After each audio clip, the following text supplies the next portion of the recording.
ஆண்டவராகிய இயேசுவின் நாமத்தில் தொலைக்காட்சி நேயர்களுக்கு அன்பின் வாழ்த்துக்கள். இன்னொரு முறையாய் உங்களோடு கூட கர்த்தருடைய வார்த்தையை பேசுவதில் அதிக மகிழ்ச்சி.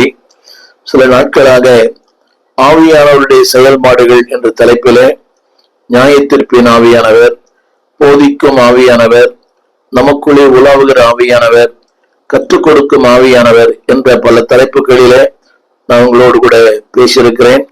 அதை குறித்து நீங்கள் திரும்ப ஒரு முறையாக இந்த யூடியூப்ல பார்க்க அன்பை கேட்கிறேன். சமீபத்தில் நியாயத்தீர்ப்பின் ஆவியானவர், கற்றுக் கொடுக்கிற ஆவியானவர், போதிக்கும் ஆவியானவர், நமக்குள்ளே வாசம் பண்ணுகிற ஆவியானவர் என்ற பல தலைப்புகளை நீங்கள் பார்க்க அது ஊழியர்களுக்கு அதிக பயனுள்ளதாக இருக்கும் என்பதில் சந்தேகமில்லை. இந்த நாளிலே என்னுடைய செய்தி திருச்சபையில் ஆவியானவர். ஆவியானவர் கொடுக்கப்பட்ட நோக்கமே திருச்சபையில சில காரியங்களை செய்யும்படியாகத்தான். திருச்சபையின் வளர்ச்சி, திருச்சபையின் ஊழியம், திருச்சபையின் ஐக்கியம், இதை நீங்கள் திரையில் கூட பார்க்கலாம். ஆவியானவருடைய மிகப்பெரிய ஆளுகை என்னவென்றால், the spirit of God is international. அவருடைய ஊழியமே ஒரு சபைக்குள் மாத்திரமல்ல, உலகெங்கும். ஆவியானுடைய மிகப்பெரிய வேலை என்னவென்றால் the world evangelism. இந்த உலகத்தை சுவிசேஷமயமாக்க வேண்டும் என்பதே ஆவியானுடைய விருப்பம், ஆவியான் நோக்கம். எனவேதான் அன்பானவர்களே, உங்களையும் என்னையும் ஆண்டவர் ஆவியால் நிரப்பியிருக்கிறார். இன்றைக்கு இந்த அபிஷேகம் பெற்றவர்கள் பெருமை பாராட்ட அல்ல, தேவனுடைய திருப்பணியை செய்ய, ஊழியத்தை செய்ய. துக்கமான ஒரு காரியம் என்னவென்றால், அபிஷேகம் பெற்று என்று சொல்கிறார்கள், ஆனால் திருச்சபைக்கு அவர் பயன்படுவதில்லை. ஒரு ஊழியம் இல்லை, ஒரு பாரம் இல்லை. திரும்ப சொல்லுகிறேன், ஆவியானவர் உங்களுக்கும் எனக்கும் தரப்பட்ட நோக்கமே ஃபார் த இவாஞ்சலைசேஷன். தேசத்தை சுவிசேஷத்தால் நிரப்ப, தேசத்தை ஆண்டவருடைய அன்பினால் நிரப்பும்படியாக. இந்த நாளிலே நான் சொல்ல வந்த குறிப்பு என்னவென்றால், ஆவியானவர் உங்களிலே, உங்கள் மூலமாய் அவர் திருச்சபைக்குள்ளே, திருச்சபையின் மூலமாக இந்த தேசத்தை சந்திக்க விரும்புகிறார். இன்றைக்கு மிகப்பெரிய ஒரு அநேக நினைக்கிறது சொன்னால், எழுப்புதல் என்பது அங்கு வரும், இங்கு வரும், முகாம்களில் வரும் இல்லை என்பார்களே. எழுப்புதல் என்பது தனி மனிதனுக்குள்ளே, இரண்டாவது திருச்சபைக்குள்ளே, திருச்சபையின் மூலமாய். எனவேதான் இந்த நாளிலே இந்த சத்தியத்தை உங்களோடு நான் சொல்ல விரும்புகிறேன். ஒரு ஸ்தல சபையில எழுப்புதல் இல்லை என்றால், அன்பானவர்களே, ஒரு பட்டணத்தில் எழுப்புதல்லை. God, the spirit of God works through the local church. இன்றைக்கு துக்கமான காரியம் என்னவென்றால், இன்றைக்கு அநேக சுவிசேஷர்கள் ஸ்தல சபையை அவர்கள் கனம் பண்ணுவதில்லை. ஒருவேளை ஒரு சின்ன சபையா இருக்கலாம், அந்த மேய்ப்பன் படிப்பறியாதவா இருக்கலாம், ஆனாலும் God wants to work through the local church. ஆண்டவர் அதாவது ஸ்தல சபைகள் மூலமாக, உள்ளூர் சபைகள் மூலமாக தேவன் தன்னுடைய வல்லமையை, தன்னுடைய ஆளுகையை, தன்னுடைய அதிகாரத்தை, தன்னுடைய மேன்மையை, தன் மகத்துவத்தை அவர் வெளிப்படுத்தும்படி விரும்புகிறார். இந்த நாளிலே அப்படிப்பட்ட ஒன்றைத்தான் உங்களோட நான் சுட்டி காண்பிக்க விரும்புகிறேன். God has his own way. ஆவியானவர் அவருடைய வழியிலே அவருக்கு சித்தமானதை அவர் திருச்சபையின் மூலமாய் செய்கிறார். திரும்ப சொல்ல விரும்புகிறேன், God works on his own way. அவர் அவருடைய வழியின்படியாக, அவருடைய நோக்கத்தின்படியாக, அவருடைய சித்தத்தின்படியாக காரியங்களை அவர் செய்கிறார். அதனால ஒரு 3 குறிப்புகளை உங்களோடு பகிர்ந்து கொள்ள முடிய விரும்புகிறேன். Number 1, the mission of the Holy Spirit. பரிசுத்த ஆவியானுடைய மகாபெரிய பணி என்னவென்றால், நம்பர் 1, அன்பானுடைய recognize the ministers. ஊழியர்களை அதாவது பிரிப்பது. இன்றைக்கு திருச்சபைக்குள்ள அநேகர் இருக்கிறார்கள், ஆனால் துக்கமான காரியம் என்னவென்றால், people doesn't know. இன்னைக்கு அநேகர் ஊழியர்களை அதாவது ரெகக்னைஸ் பண்ற அந்த காரியங்கள் மிக குறைவா இருக்கிறது. என்னை கேட்டுக்கொண்டிருக்கிற அன்பு பிள்ளையே, அன்பான ஊழியர்களை ரெகக்னைஸ் த மினிஸ்ட்ரிஸ். ஒரு விசுவாசியா இருக்கலாம். முதலாவது, உங்களுக்குள் இருக்கிற கிருபைகள் என்ன, உங்களுக்குள் இருக்கிற வரங்கள் என்ன, உங்களுக்குள் இருக்கிறதான தகுதி என்ன என்று ரெகக்னைஸ். இதை ஆவியானவர் மட்டுமே செய்ய முடியும். ஒரு 3 குறிப்புகளை. நம்பர் 1, ரெகக்னைஸ் த மினிஸ்ட்ரிஸ். நம்பர் 2, ஆத்தரைஸ் த மினிஸ்ட்ரிஸ். அந்த ஊழியனுக்கு அங்கீகாரம் கொடுக்கிறவர். மூன்றாவதாக, அன்பானுடைய யூட்டிலைஸ் த மினிஸ்ட்ரிஸ். அந்த ஊழியனை அவர் பயன்படுத்துகிறார். திரும்ப சொல்லுகிறேன், ரெகக்னைஸ். அந்த ஊழியனை அவனுக்குள்ளே என்ன கிருபை இருக்கிறது என்பதை அறிந்து அவனை பிரித்தெடுக்கிற ஆவியானவர். இரண்டாவதாக, ஆத்தரைஸ்.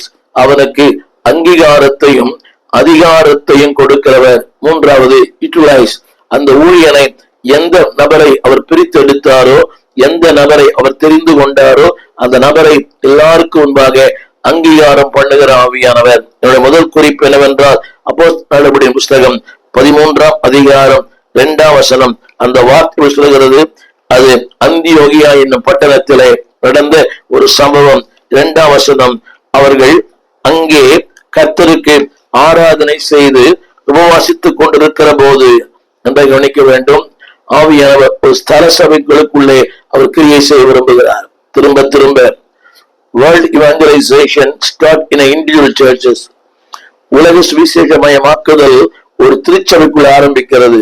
டாக்டர் பில்லி கிரஹாம் அவர் இருந்த ஒரு சின்ன கிராமத்துல அந்த சபையின் மூலமாக ஒரு எழுப்புதல், அந்த சபையின் மூலமாக தேசமெங்கும் எழுப்புதல். இவான் ராபர்ட்ஸ், சொல்லிக்கொண்டே போகலாம். ஒரு ஜான் வெஸ்லி, அவர் எல்லாரும் அந்த ஸ்தல சபைகளுக்குள்ளே ஒரு எழுப்புதலை தேவன் தந்தார். அந்த ஸ்தல சபைகள் மூலமாக வேர்ல்ட் இவாஞ்சலைசேஷன், உலகமெங்கும் சுவிசேஷத்தினால் கர்த்தர் நிரப்பினார். ஒரு ஜான் வெஸ்லி, அதாவது இன்னைக்கு இருக்கிற D.L. மோடி அவர்கள், கடந்து போன D.L. மோடி அவர்கள், இப்படிப்பட்ட பல தேவ மனிதர்களை அவருடைய ஸ்தல சபையில தேவன் பயன்படுத்தினார். ஸ்தல சபையின் மூலமாக அவளை கர்த்தர் உலகெங்கும் பயன்படுத்துகிறார்.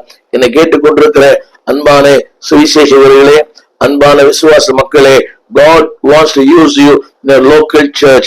உங்களுடைய ஸ்தல சபையில உங்களை தேவன் பயன்படுத்த விரும்புகிறார். இன்றைக்கு துக்கமான வேதனையான காரியம் என்னவென்றால், அதாவது மற்ற சபைகள் தெரிகிறது, அந்த சபை இந்த சபை எல்லாம் தெரிகிறது, ஆனால் தான் இருக்கிற அந்த சொந்த சபையை தெரிவதில்லை.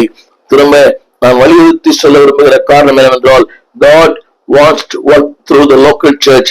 ஆண்டவர் ஒரு ஸ்தல சபையின் மூலமாக, கிராம சபையா இருக்கலாம், ஒன்றுமில்லாத சபையா இருக்கலாம், தேவன் அந்த சபையின் மூலமாகத்தான் தன்னுடைய திருவுள சித்தத்தை, தன்னுடைய நோக்கத்தை, தன்னுடைய ஊழியத்தை, அவர் வைத்திருக்க திட்டத்தை நிறைவேற்ற விரும்புகிறார். என் முதல் குறிப்பு 13:2, அவர்கள் ஆராதனை செய்து கொண்டிருக்கிற போது பர்னபாவையும் சவுலையும் நான் அழைத்த ஊழியத்திற்காக அவர்களை பிரித்து விடுங்கள் என்று ஆவியானவர் திருவுளம் பற்றினார். ஆரம்பத்தில் சொன்னேன், God recognized the ministries and the minister. ஆண்டவர் ஊழியனையும் ஊழியங்களையும் அவர் முதலாவது பிரித்தெடுக்க, ரெகக்னைஸ் என்று சொல்வது அந்த அர்த்தம் என்னவென்றால் அதை தெரிந்து கொள்வது, அங்கீகாரம் தருவது. என பாருங்கள், அவர்கள் வழக்கமாக, அதாவது சவுல், பர்னபா, அங்கே சொல்லப்பட்ட வார்த்தை ஆண்டவர் தெரிந்து கொண்டார். இவர்களுக்குள்ளே, பர்னபாவுக்குள்ளே, சவுலுக்குள்ளே நன்றாக கவனிக்க வேண்டும், நன்றாக கவனிக்க வேண்டும். வழக்கமான ஆராதனை, வார வாரம் போகிறோம். இன்னைக்கு திரும்ப திரும்ப இன்னைக்கு அனைவருடைய விசுவாச குற்றச்சாட்டு, என்னை ஊழியர் பயன்படுத்தல, என்னை பாஸ்டர் பயன்படுத்தல. Never never never. அன்பாவே, உங்களை ஆவியானவர் பயன்படுத்த விரும்புகிறார். ஆனால் அதற்காக ஒரு சபை அடங்கி இருக்க வேண்டும். அந்த வசதி படிக்கிறேன். அந்தியோகியா பட்டணத்தில உள்ள சபையிலே ஒரு மாபெரும் தேவ மனிதர்கள் தான் பவுல். ஆனால் அந்த சபையில அவர் அடங்கி இருந்தார். அந்த வார்த்தை படிக்கிறேன். ஆராதனை செய்து கொண்டிருந்து உபவாசித்துக் கொண்டிருந்த போது.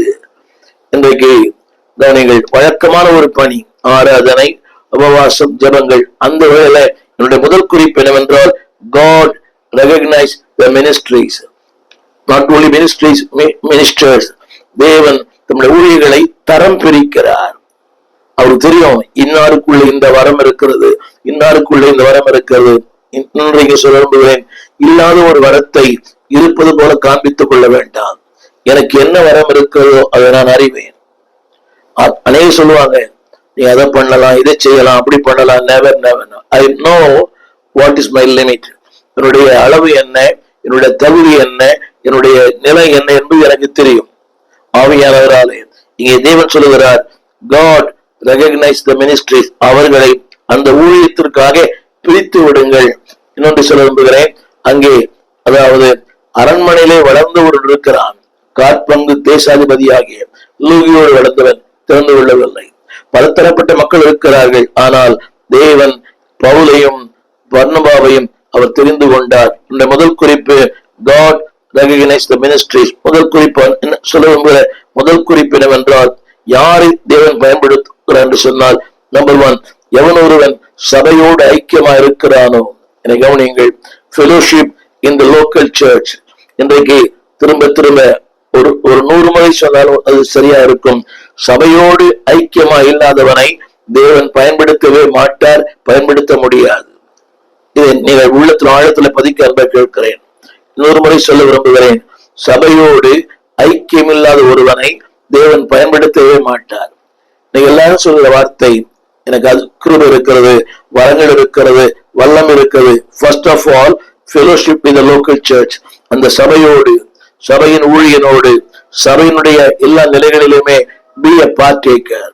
இந்த முதல் குறிப்பு fellowship of the local church. அந்த சபையோடு கூட ஒருமித்து வாசம் பண்ணுங்கள். நான் திரும்ப திரும்ப அதை துக்கத்தோடு சொல்லுகிறேன். Don't despise your pastor. உங்களை போதகனை அசட்டை பண்ணாதிருங்கள்.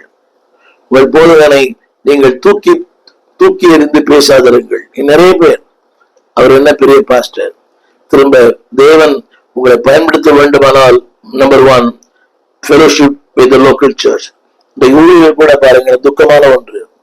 அநேக ஊழியர்கள் பெருமை, நான் சுயாதீன ஊழியன், ஐ எம் இண்டிபெண்டன்ட். அது நல்லதுதான். அது அர்த்தம் தெரியுமா? நான் யாருக்கும் கட்டுப்பட விரும்ப மாட்டேன். I want to be the boss. நானே முதலாளி. அதாவது இயக்கத்திற்கிறவர் கூட நினைப்பு. அவர் என்ன பெரிய தலைவர், அவர் என்ன அநேக தலைவர் சொல்கிற வார்த்தையை நான் கேட்டிருக்கிறேன். அநேக சொல்ல வார்த்தை நான் சொன்ன யாரும் கேட்க மாட்டேன்றான். ஒரு மிகப்பெரிய நிறுவனத்தின் தலைவர் சொல்றாரு, கேட்கறது இல்லைங்கயா.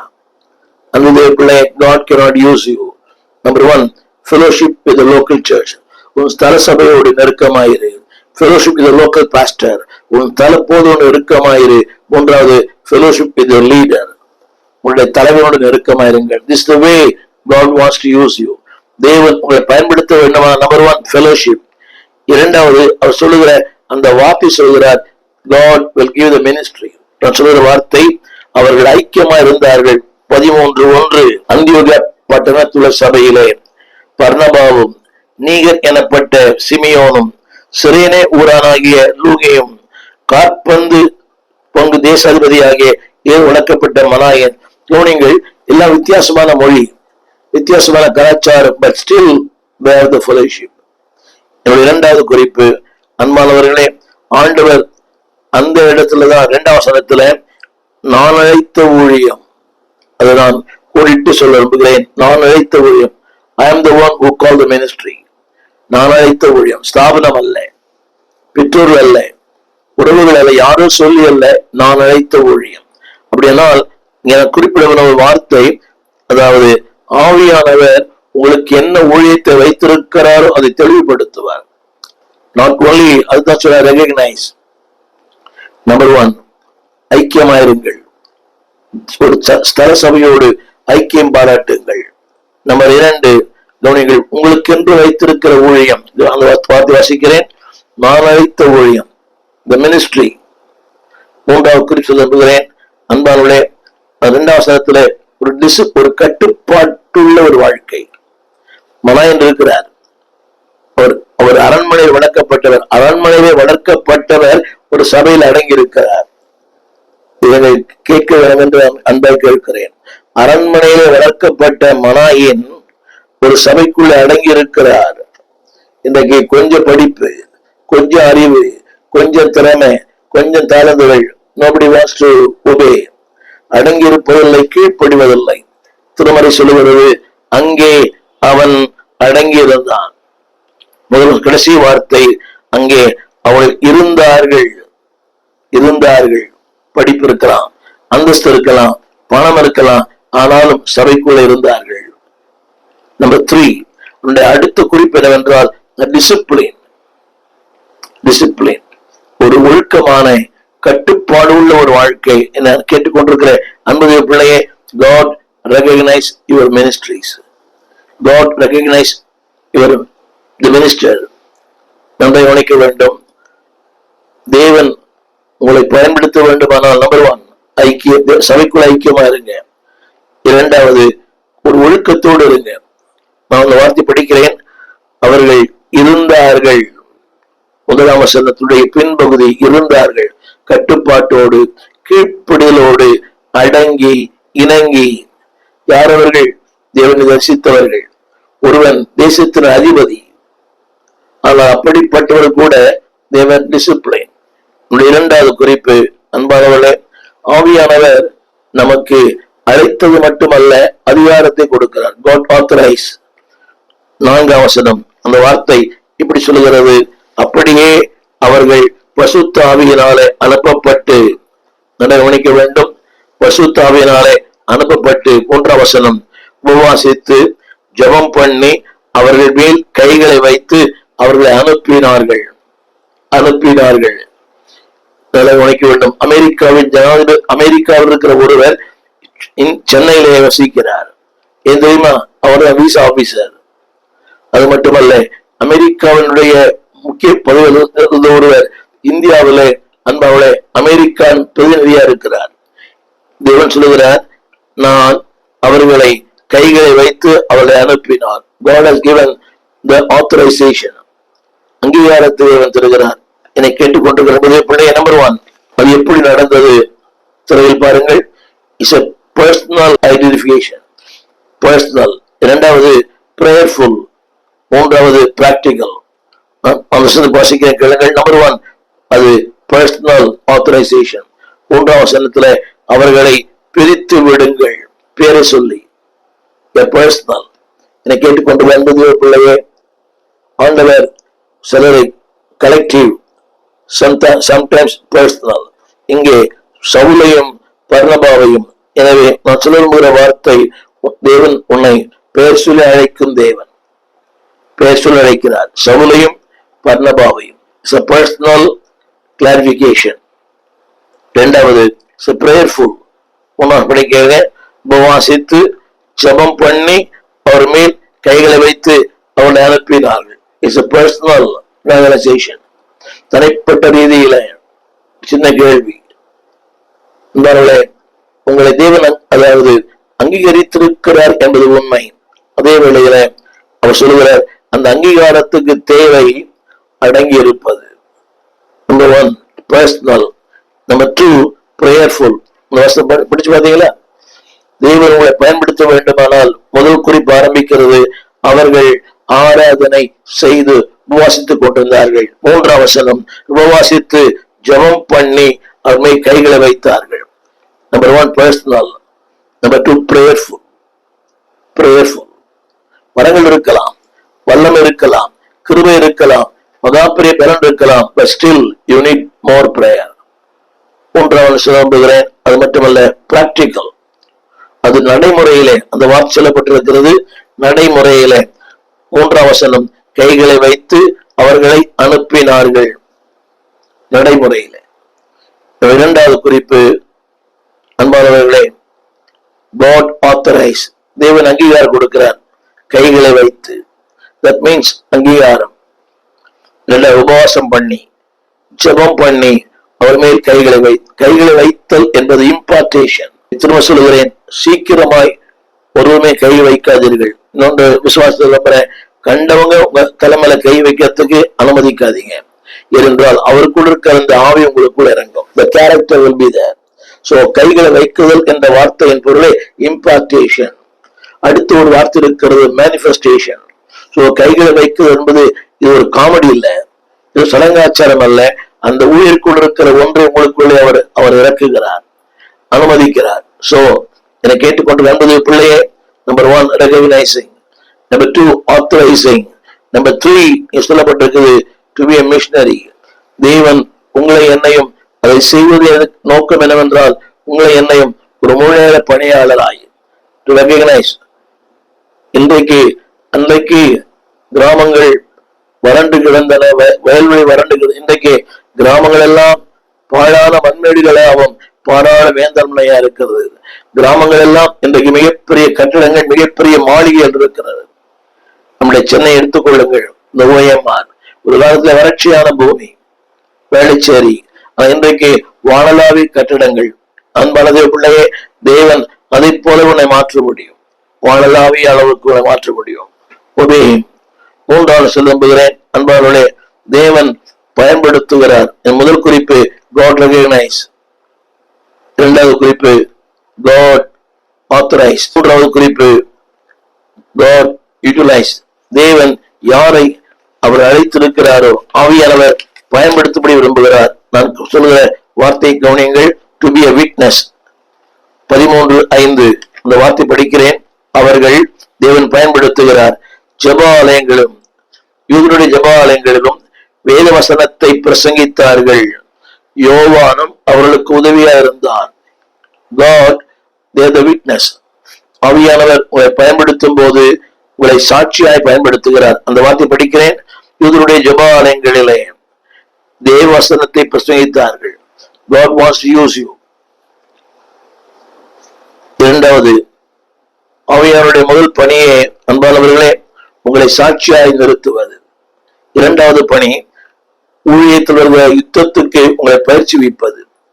ஊழியம் என்பது லேசான காரியம் அல்ல, அது யுத்த களம். அந்த யுத்த களத்துல ஆவியானவர்களை பயிற்சி வைக்கிறார். அப்போஸ்தலர் நடபடிகள் 13ஆம் அதிகாரம் 8, 9, 10 மாயவித்தைக்காரன் என்ற அர்த்தம் கொள்ளும் பேருடைய அந்த எலிமா என்பவன் அதிபதியை விசுவாசத்தோடு திருப்பும்படி வகை தேடி அவரோடு ஏத்து நின்றான். 9ஆம் வசனம். அப்பொழுது பவுல் என சொல்லப்பட்ட சவுல் பரிசுத்தாவியினால் நிறைந்து அவனை உற்று பார்த்து 10ஆம் வசனம். எல்லா கபடுகளுக்கும் எல்லா பொய்க்கும் நிறைந்தவனே, இங்கே சொல்லப்பட்ட வார்த்தை, அந்த நீதிகளுக்கெல்லாம் நீ தீங்கி வர பண்ணினாய். அடுத்த ஒரு வார்த்தை அன்பாருடைய ஆவியாருடைய மிகப்பெரிய பணி என்னவென்றால் ஆரம்பத்தில் சொன்னேன், டு பி விட்னஸ், சாட்சியாய் வாழ தேவனுடைய வார்த்தையை சொல்ல. இரண்டாவது for the battle, ஒரு மிகப்பெரிய யுத்தக்களம். படிச்ச பார்த்தீங்கன்னா மாயக்காரன் அவரோடு எதிர்த்து நின்றான். ஊழியமே அதுதான். அது நம்ம தமிழகத்திலும் உலக இந்தியா முழுக்க இன்றைக்கு எதிர்ப்புகள் தான். நாள்தோறும் இந்த ஊடகத்திலே பார்க்கிறோமே, ஊழியன் அடிக்கப்பட்டார், ஊழியன் சிறைச்சாலை கொண்டு போகப்பட்டார், ஊழியன் நிர்வாணமாக்கப்பட்டார். இதுதான் உண்மை. அன்பார்களே, ஊழியம் என்பது ஜஸ்ட் லைக் a battle. முதலாவது டு பி a witness, இரண்டாவது ஃபார் a battle, அதுக்காக நம்ம அபிஷேகம் பண்ணார். மூன்றாவதாக ஒரு அறுவடைக்காக நம்ம அபிஷேகம் பண்ணியிருக்கிறார். 13ஆம் அதிகாரம் 48, 49 அந்த வார்த்தை இப்படி சொல்கிறது. 48, 49 அந்த வார்த்தை, பிரஜாதியார் அதை கேட்டு சந்தோஷப்பட்டு, ஒரு பெரிய அறுவடைக்காகத்தான் ஆவியானவர்களை வைத்திருக்கிறார். சந்தோஷப்பட்டு கர்த்தருடைய வசனத்தை மகிமைப்படுத்தினார்கள். நித்திய ஜீவனுக்காக நியமிக்கப்பட்டவர்கள் எவர்களோ அவர் எல்லாரும் விசுவாசித்தார்கள். 49 கர்த்தருடைய வசனம் அத்தேசமெங்கும் பிரசித்தமாயிற்று. ஒரு ஆமென் சொல்ல மாட்டீங்களா? The work of the Holy Spirit. Number 1, to make a witness, உன்னை சாட்சியாய் வைக்க. இரண்டாவது, யுத்தத்திலே நீ ஜெயிக்க. மூன்றாவது, ஒரு மிகப்பெரிய அறுவடையை கர்த்தர் வைத்திருக்கிறார். பக்தன் பாடுவது போல, ஒரு மாபெரும் அறுவடை என் கண்களிலே தெரிகிறது. ஒரு மாபெரும் அறுவடைக்காக கர்த்தர் ஒரு ஆயத்தம் பண்ணியிருக்கிறார். கடைசியாக தேவனுடைய ஆவியானவர் பயன்படுத்துவது மட்டுமல்ல, பாடுகளுக்கு மத்தியிலே நம்மை உருவாக்குகிறார். வாசிக்கிறேன். 13ஆம் அதிகாரம் 50, 51 அந்த வார்த்தை இப்படி சொல்லுகிறது. 51 to suffer, அவர்கள் துன்பப்படுத்தினார்கள், அடுத்து துரத்தினார்கள், ஆனாலும் அவர்கள் அதை உதறி போட்டு அவர்கள் போனார்கள். என்னை கேட்டுக்கொண்டிருக்கிற நம்முடைய பிள்ளையை, number 1, to recognize the Spirit of God, the work of the Holy Spirit, recognize you, உன்னை பிரித்தெடுத்து உனக்கு கொடுத்த கிருபையை வெளியே கொண்டு வர வேண்டும். இரண்டாவது, to authorize, அதிகாரம் கொடுக்கிற ஆவியானவர். மூன்றாவது, பயன்படுத்தும் ஆவியானவர். எப்படி பயன்படுத்துகிறார்? சாட்சியாக. இந்த நேரங்களில யுத்தத்துக்கு மத்தியில, மூன்றாவது ஒரு அறுவடையின் மத்தியில், பாடுகள் மத்தியில். எனவேதான் ஆவியானுடைய நோக்கம் காலிங், உன்னை அழைக்கும் ஆவியானவர். இரண்டாவது, உங்களை அனுப்பும் ஆவியானவர். மூன்றாவது, உங்களை பயன்படுத்தும் ஆவியானவர். என்னை கேட்டுக்கொண்டிருக்கிற அன்பான தேவ பிள்ளையே, ஆண்டவருடைய உனக்கு கொடுத்த அபிஷேகமே to be a missionary, to be a evangelist. இந்த தேசத்தை ஆதாயம் பண்ண, ஜனங்களை ஆதாயம் பண்ண, சொந்தங்களை ஆதாயம் பண்ண ஆண்டவர் அதற்கென்றே அழைத்தார், அதற்கென்று அபிஷேகம் பண்ணியிருக்கிறார், அதற்கென்றே முன்குறித்திருக்கிறார். To authorize you, to use you, to approve you, உன்னை அங்கீகரிக்கும்படியா. எனவே தேவனால் பயன்படுத்தப்பட வேண்டுமானால் முதலாவது ஒரு சபைக்குள் ஒழுங்கா இருங்க, ஆராதனை செய்யுங்க, பிரசங்கையில் ஆராதனை. இப்படி செய்யும் போது உங்கள் தேவன் பயன்படுத்துவார். உங்களுக்கு நான் ஜெபிக்க விரும்புகிறேன். ஜெபிப்போம். வானத்தையும் பூமியையும் படைத்த நல்ல ஆண்டவரே, அருமையான வேலைக்காக நன்றி. பயன்படுத்தும் ஆவியானவர், பண்படுத்தும் ஆவியானவர். Yes Lord. பயன்படுத்தும் சுத்தம் போல, பண்படுத்தும் விருப்பம் போல உம் கரத்தில் ஒரு புல்லாங்குழல். இதை கேட்கிற ஒவ்வொருடைய வாழ்க்கையிலையும் ஆண்டவரே தேவனால் பயன்படுத்தப்படுகிற மனிதனாய் மாறட்டும். நான் படித்தோமே ஆண்டவரே, எந்த நிலையிலும் விட்டு பிரியாமல் முக்கென்று வாழ கிருபையும் பலனைத்தார். ஆசீர்வதியும் ஆண்டவர் இயேசுவின் நாமத்தில் நல்ல பிதாவே, ஆமென். அன்பார்ந்த பிள்ளைகளே, தொடர்ந்து கேளுங்கள். பரிசுத்த ஆவியானவருடைய செயல்பாடுகள் உங்களை பயன்படுத்த விரும்புகிறார். அறுவடையில், ஆபத்தில், எல்லா நேரங்களும் பயன்படுத்த விரும்புகிறார். தேவன் பயன்படுத்தி பாத்திரமாய் நீங்கள் வாழ உங்களுக்காக ஜெபிக்கிறேன். இந்த செய்தி குறித்த கருத்துக்களை எங்களோடு பகிர்ந்து கொள்ளுங்கள். God bless you. கிறிஸ்து இருப்பதினால் எந்த பயமும் எனக்கு இல்லையே. என் வலப்பக்கத்தில் அவர் துணை நிற்பதால் நான் ஜெயம் பெற்று எழும்பிடுவேன். என் பலனாக கிறிஸ்து இருப்பதனால் எந்த பயமும் எனக்கு இல்லையே. என் வலப்பக்கத்தில் அவர் துணை நிற்பதால் நான் ஜெயம் பெற்று எழும்பிடுவேன். எல் ஷடாய்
எங்கள் விலாசம் போதகர் ஸ்டீஃபன் தேவகுமார், திறந்த வாசல் சபை, நம்பர் 65, பரமானந்த தெரு, 7 கிணறு, சென்னை 600001. தொடர்புக்கு 9841839287. மேலும் 0443183330. எங்கள் மின்னஞ்சல் stephenopendor@gmail.com. எங்கள் தேவ செய்திகளை யூடியூப் சேனலில் பார்த்து பயனடையுங்கள். தேவன் உங்களை ஆசிர்வதிப்பாராக.